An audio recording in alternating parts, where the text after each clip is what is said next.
Hey guys, what's up? It's your man Pete Lee, and today I'm gonna be an Uber driver. No, just kidding, I'm not. Hey, and there's nothing wrong with being an Uber driver, okay? But today I've got a very special episode for you. I'm gonna bring on a guest who's gonna join me inside the car right here. We're gonna be talking about real estate investing, renovating, and bringing up the value in your properties. So you definitely wanna stay tuned for that right after this. I'm gonna be driving.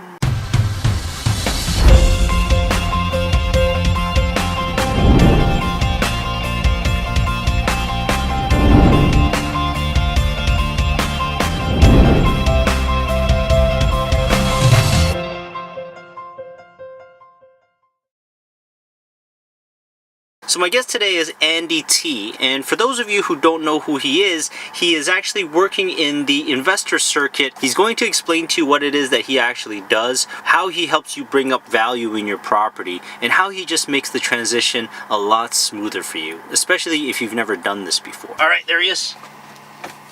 I'm gonna need you to man that one. Like if you could just press the record button. Okay. That'd be awesome. You can press right it now. Yeah, okay. you can press it now. What's going on? Hey, not too much. Good. How are things? Good, good. I'm happy to have a guest onto the show instead of me just talking into the camera all by myself. So Andy is actually a renovation consultant, also happens to be my cousin, so it's easy to get him onto the show.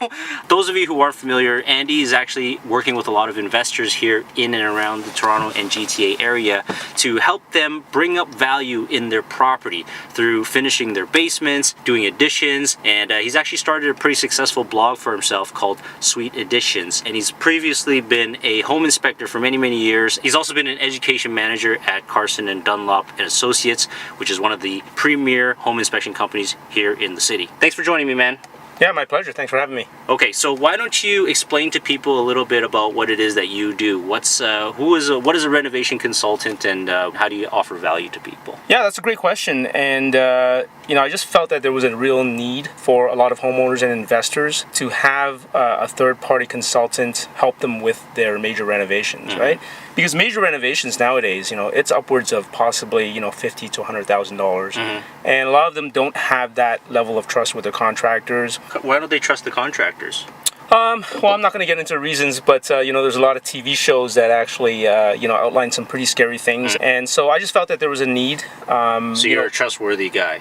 Well, I usually try to leave it to the client to decide that, right? On my blogs and when I go out and do talks, and just from previous jobs that I've done with my clients, hopefully that speaks for itself in terms of assisting my clients. And the key thing also is that there's no additional monetary benefit for me outside of my relationship with the client. So whether they do something or not, interest is looking out for their best interest. Have you had coffee yet? No, let's grab some coffee. So grab some coffee. Yeah, definitely need some. Okay, let's go. We're gonna take a break. It's coffee time. What do you want, man? I will have a...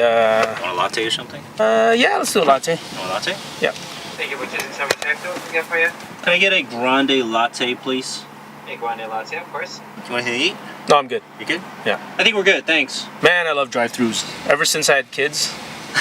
Yeah, you can't. Yeah, I used to say, why are people so lazy? Why can't you just park the car and walk in? And now that I have kids, 2 crying kids in the car, it's like, oh my gosh. It makes so much sense. Drive-thrus. Genius. I love America.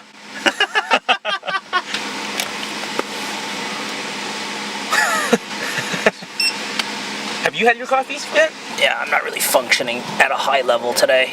Coffee. Oh, thanks. Yeah. Sorry about that, man. It's all good. There you go. Both All of us, right, we got it. Cheers. We got the drugs.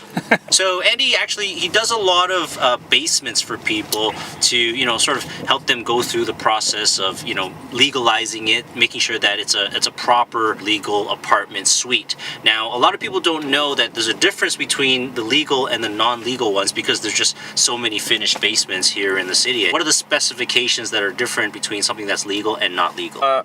First off, I'd like to sort of clarify the language. With basements, apartments are certainly the vast majority of secondary suites, but the generic term for them mostly is secondary suites or accessory dwelling units as well. The phrases such as in-law suites, granny suites, nanny suites. They're really all the same thing. People just have different names for them, but at the end of the day, for the most part, second units, accessory dwelling units, secondary suites, they all mean the same thing. There's a lot of them in the GTA, right? There's a lot that are already finished, and you know, a lot of them are done poorly or incorrectly. What are the things that you specifically need? So what are the items that you need in order to make your basement legal? But the first thing really is, you know, you have to ensure that there's proper documentation and you have to get a permit for it. If the house is over 5 years old, there needs to be a minimum of 6 feet 5 inches from the top of the finished floor to the underside of the finished ceiling. Is this Toronto or is this outside of Toronto? This is Ontario. So this is based on the building code that is valid throughout the province in every city. Building code is provincial, but there are bylaws that are specific to every municipality. Things like parking, lot size, the frontage of your property in terms of how much landscaping you have versus how much driveway space you have, that sort of thing. But the structure itself, that really is building code, and then that's province-wide, right? And there are things like fire code and electrical code that you have to comply with, which is also province-wide. Okay, so if you didn't have the height in the basement, what could somebody do? Yeah, no, that's a great question. And, you know, we have a lot of old houses where, you know, we barely have 6 feet in height. And, you know, if you have a big enough space, then you could potentially lower it. Lowering basements, there are different ways to doing it. The two most common ways are either underpinning or benching the footing. Either of those are going to be expensive options, so you have to really consider cost and return, right? Finding something and having to go through the process of underpinning, because A, that's going to cost a lot of money.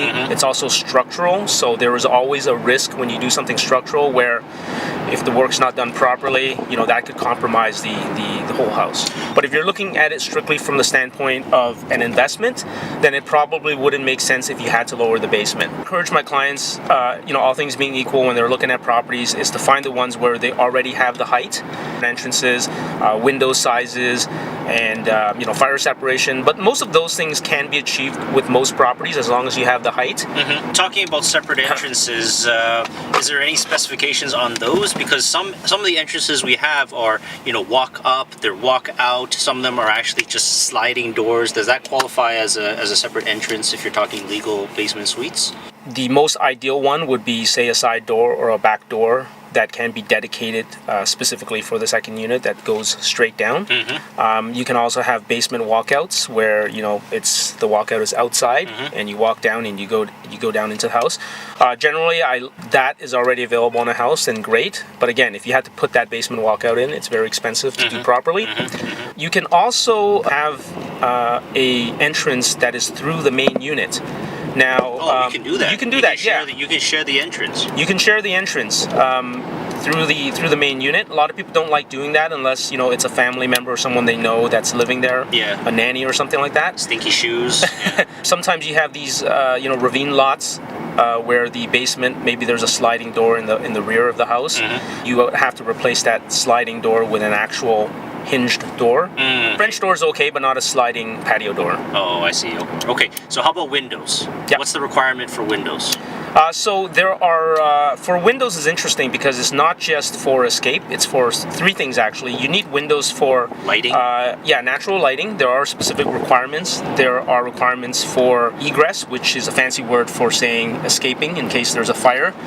Natural ventilation requirements, okay? A lot of people feel that egress, escape is the most difficult thing. It's actually not. Getting an egress window is pretty straightforward, even ventilation. It's natural lighting that becomes a bit challenging. So usually when I'm working with my clients, the thing that we always run into is having adequate window sizes in some of those common areas, living rooms and dining rooms, having the available natural light for that space, and it's based on the square footage of the space that determines how much natural light you require. So if windows are too small, then do you recommend like cutting it out, or is that you know, cost prohibitive? Like, is that not something that makes sense? No, usually it does make sense. For the most part, we try to utilize what's existing and enlarge it if necessary. Alternatively, is to find a good spot to actually add in a new window. Okay. So that's something that we do all the time in our basement suite conversions. Okay, so yeah, a lot of people are not really familiar with with the cutoff, right, in terms of the year, whether if you've had a pre-existing tenant or the basement's been used, what's that year, what's that time cutoff where it can be grandfathered in and considered a second suite because it's just been used for so long? Yeah, thanks for bringing that up. That's actually a very important point. Maybe I'll provide a little history around it quickly. Yeah. Okay, so in the past there was really no rules around secondary units. Way back in the 70s, 80s, and 90s, obviously it was not as crazy as it is today, where we really have to utilize all the space we can for living. So people had finished basements, people have apartments in their basement, but it was more for personal use. And so a lot of the cities, they sort of turned a blind eye to it, even though it wasn't done properly. So it sort of became an issue with a lot of municipalities because of things like parked cars and schools and things like that, where people didn't like the fact that there were additional families living in a single family home. And so in the mid-90s, they sort of introduced a bill which said that, you have a certain amount of time to register your unit with the municipality. And a lot of people did, and some people didn't do it. The cutoff date was November 1995. Now, if you had a unit that existed before November 1995, you can still count that as being a valid unit. Incumbent on the homeowner to prove that that's the case. So what do you need to prove that? So things like old lease agreements, a utility, for example, with a proper date. Perhaps they were on a voters list of some sort. Okay. Interesting. Even possibly a signed affidavit from somebody that had lived there at that time. So I mean, at this point right now, 1995, that's over 20 years ago. It's very difficult to dig back and get those records. Cities, because they're trying to reduce their liability, they're not going to assume that it was. In a lot of cases, the units were illegally put in sometime after 1995 anyways, and a lot of it was not done properly. So it was a lot easier for them just to sort of go brand new and do it properly at the beginning to make sure that it's all safe for any tenants or any occupants, family members living there. Just to ensure that they're in a safe and healthy environment. Okay, cool. That's a lot of information, man. Yeah, so there's a number of outcomes that can occur, really a whole spectrum of outcomes, and it depends on several factors. It depends on the severity of the work. It depends on the cities themselves. So there are actually a lot of cities where they're not as heavy-handed when it comes to dealing with illegal units, whereas there are some cities which may have gone through some legal issues themselves where they are going to be more strict. Okay, I won't name names in terms of which cities, but there are some where they have had liabilities in the past, right? A lot of people don't think about cities getting sued, but like any organization, that's definitely a concern of theirs. If you have an illegal unit and the city knows about it, usually the most common method would be a neighbor complaining, because there are two separate tenants that are living in the unit. Maybe they're not happy with those tenants.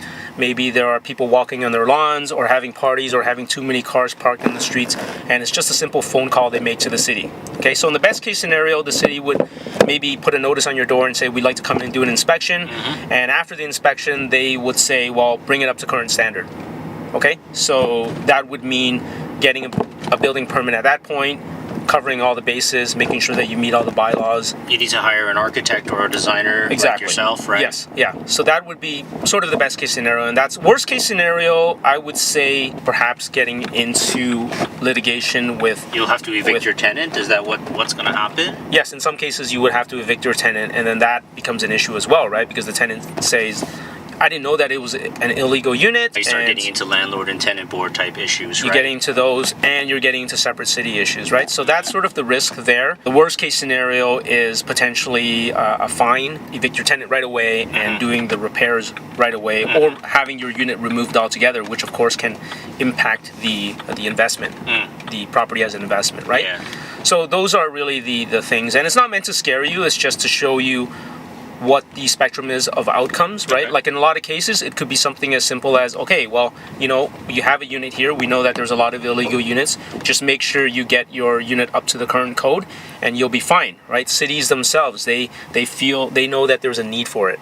So they will be a little bit more cooperative when they're working with you in a lot of cases. Okay, so what are the cost differences? What are the price differences in terms of having to spend money as an investor or a homeowner to try to make something legal versus something that's not legal? What are the major price differences between something that's legal and that's not legal in your estimation? Permit fees and the additional design costs.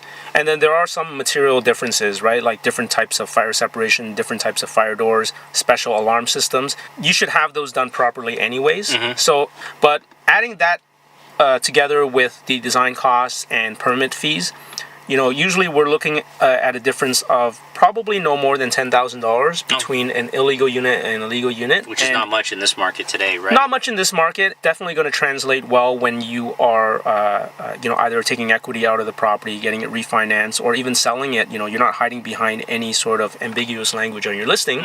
You're just saying that this is a fully legal unit. It either is registered with the city, or you have the documents and the permits. You may have the report that shows that you passed all inspections. And I'm certain that that's going to translate really well when you're selling to somebody who either A, wants to use that as an investment so they can rent it out, or if they want to just live in it themselves and get that extra income by renting it out through traditional methods or things like Airbnb. As a matter of fact, you'll probably get a higher quality renovation when it's a legal unit, because the contractor that you're hiring, they know that their work is going to be under the scrutiny of city inspectors. It's going to be something that they have to do based on permit drawings. So the quality of renovation is going to be higher. Maybe that's going to translate to a little bit higher in terms of the actual cost. So Andy's been running around, the city and the GTA, working with lots of investors and clients, and we just sort of wanted to get an idea of the sort of the hot spots that he's been working in a lot lately, because that's a clear indication of where a lot of the investors are going. You're watching this show because you're probably interested in trying to take advantage of the strong Toronto and GTA real estate market. Where have you been going, Andy? I've pretty much been going everywhere. Everywhere within reasonable driving distance in the GTA. In terms of geographic location, as far west as Hamilton, as far east as Durham region, like Oshawa, and as far north as Barrie. Now, all of these areas that I mentioned, they've seen tremendous growth in terms of the real estate values, for sure. But comparatively speaking, when you compare that to Toronto proper, it's still affordable. And as an investment, it still makes sense. If you are going to do multi-units, at least a 2-unit property, it still makes sense from a cash flow perspective, and that's why I've been really busy with some of these other cities. And in Toronto, it is something that it makes sense still, right? So even if you're buying a house in the Toronto area, we know how expensive a house is.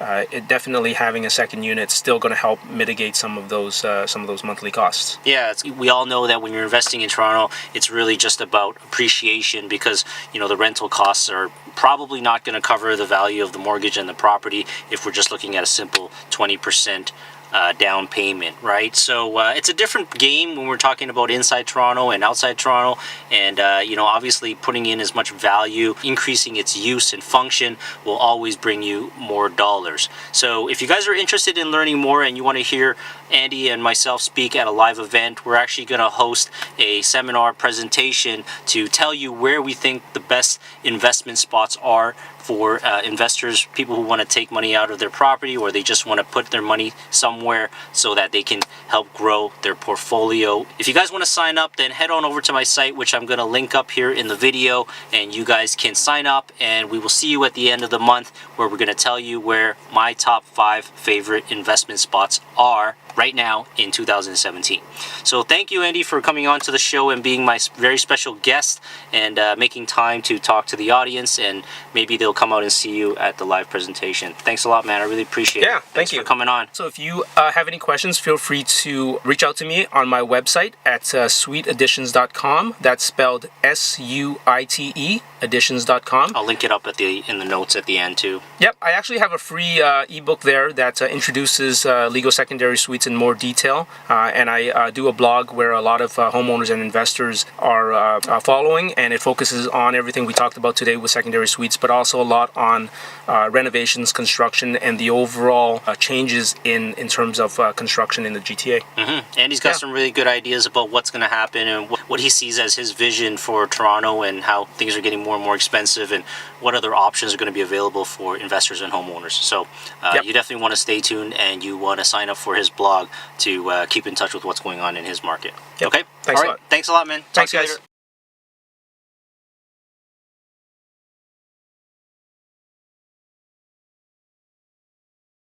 fuzzy, huh? Yeah. No. Yeah, that's an interesting question. You know, there's a lot of different factors, and oh, hold on a sec. 1 second. Where is this guy? It's 12 o'clock. All right. Do you mind opening the door again and just coming into the car? And that really... Are you wearing your seatbelt? I'm not. Oh, do you mind putting on your seatbelt for me? Oh, fine. What's going on? Hey, how's it going, man? Nice haircut. Oh, So sorry back about that, guys. No, sorry. No, we still gotta drive safely. I don't want to get a ticket and stuff. I know, but this is like a nice car. I thought it has the automatic seatbelt thing. No? I forgot to remind him to put on a seatbelt for safety. So, wait until this car drives by itself. I can't wait till cars drive by themselves. I need that nap. Okay. So now we're going to be full functioning humans, both of us, All right, we got it. Cheers. And an education manager at Carson and Dunlop.